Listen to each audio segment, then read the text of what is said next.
என்ன லாபம் இருக்கு?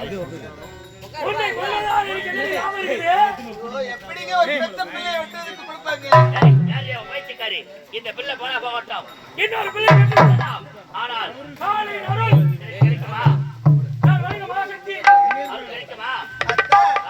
ஒரு பிள்ளையின் பெருமை உனக்கு தெரியாது அத்தான்.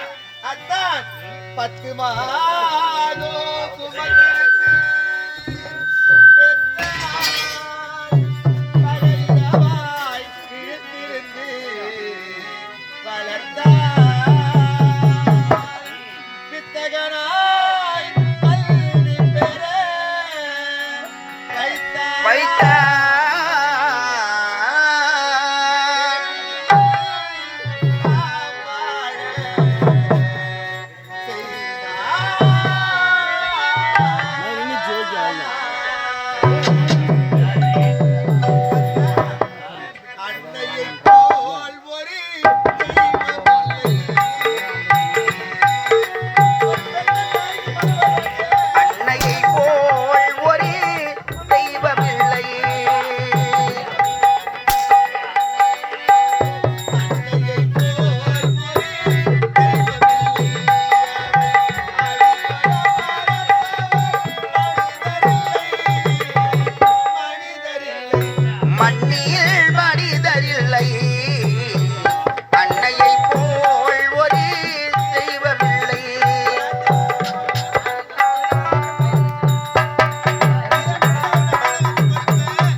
அன்னையை போல் ஒரு தெய்வம் இல்லை, அவள் அடித்தொட மறப்பவர் மனிதரில்லை, மனிதரில்லை, மண்ணில் மனிதரில்லை. அன்னையை போல் ஒரு தெய்வம் இல்லை.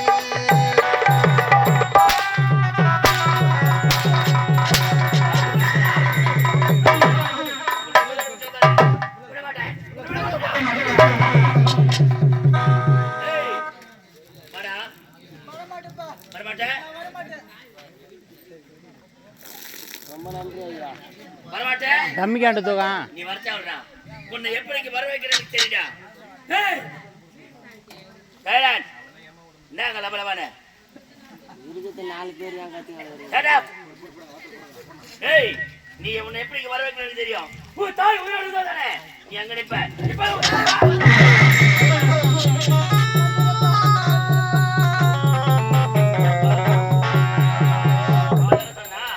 என் மகனுக்கு பதிலாக என் உயிரை கூட எடுத்துக்க அப்படி சொன்னால உன் தாய் தேவையான ஒரே ஒரு பலி. பலி அதுவும் நீ நான் தானே ஆ. அப்படிப்பட்ட பலி என்ன தரப்பா. ஆனாலும் ஒன்று. பலிக்கு நீ வரியா ஆமாப்பா. பார்த்தாண்டா நீ நான் பெத்த மகன் இப்ப வந்துடுடி உன் பச்சை தன்மையே பிள்ளை என்றால் இப்படித்தான் இருக்க வேண்டும் ராஜா வர. பயப்படாத அப்பா அடிச்சுட்டேன்னு பயப்படாத ராஜா பலிக்கு வரல வரப்பா. சரிடா அப்பா ஆனால் ஒன்றுடாயே அப்பா ஆனால் ஒன்று சொன்னேன் என்ன தெரியுமா அப்பா நான் இறந்துட்ட பிறகு அப்பா அம்மாவுக்கு ஈமச்சடங்குகளை செய்ய முடியாது. அதனால அம்மா இருக்கும்போது அந்த ஈமச்சடங்களை செஞ்சு கொடுத்துறப்பா.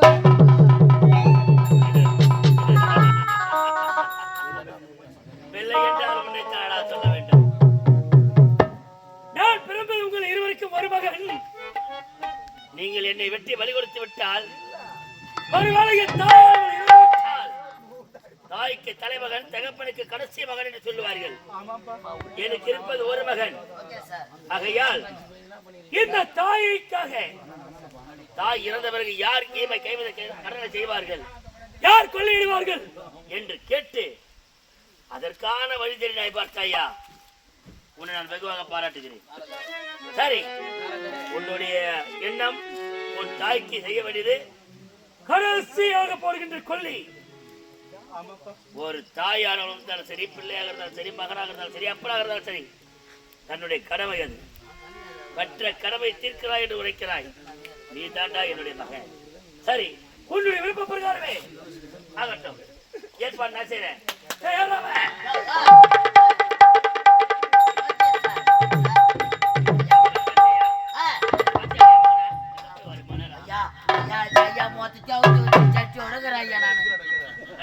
எங்கனா அடிச்சு படம் நரம்பு பார்த்தாயா என் மகன் பலிக்கு வர நோத்தினா உங்க புள்ளியா இது விஜயகுமாரா என் புள்ள மாதிரியே இருக்கிறாங்க. ஏய் பாக்கிறதுக்கு சொன்ன மெட்டில வணங்க ஐயா காலை உரைத்த பிரகாரம் பலி பலி ஐயா தாய்க்கு தலைமகன் எனக்கு பிள்ளை 16 வயது நிரம்பியவன் யாரு? என் மகன்டா, என் மகன். பெத்த புள்ளைய போய் பலி கொடுக்க போறீங்களா? எனக்கு தேவை இந்த பிள்ளை போனால் இன்னொரு பிள்ளை பெற்றுப்பேன். அடே ஆனா மாகாளி நகர் கிடைக்குமா? கிடைக்காது. கேட்ட மறு பலிக்குமா? பலிக்காதுங்க. அது பலிக்க வேண்டும் என்றால் மகனாக இருந்தாலும் சரி, மனைவியாக இருந்தாலும் சரி, ஏன் என்னை பெற்றெடுத்த தாயாக இருந்தாலும் பலி என்று கேட்டால் விட்டு விட்டு விடுவேன் நான். அப்பேற்பட்டவன் இந்த எரிகண்டாக உதவாது, யாருக்கும் உதவக்கூடாது. ஆகையால் என் மகன் நல்ல வார்த்தை விட்டான். அப்பா, நான் பலிக்கு வருகிறேன். என்னை வெட்டி காலை நடுவே நீங்கள் பெற்றுக் கொள்ளுங்கள். ஆனால் ஒன்று, தாயாக இருந்தாலும் தந்தையாக இருந்தாலும் தன்னுடைய மகனாக பிறந்து விட்டால் அவருடைய கடமை அவர் இறந்த பிறகு ஈவை கைவதை செய்வது. ஆகையால் நான் இறந்த பிறகு யார் செய்வார்கள் என் தாய்க்கு? என் தாய் உயிரோடு இருக்கவில்லை, அவருக்கு கொல்லியிட்டு ஈவை கைவதை செய்து முடிக்கிறேன் என்று சொல்றான். உண்டான ஏற்பாடு செய்டா. அதுக்கு அவரை சமைச்சிடா. அப்படியாகட்டும்.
கண்டேன்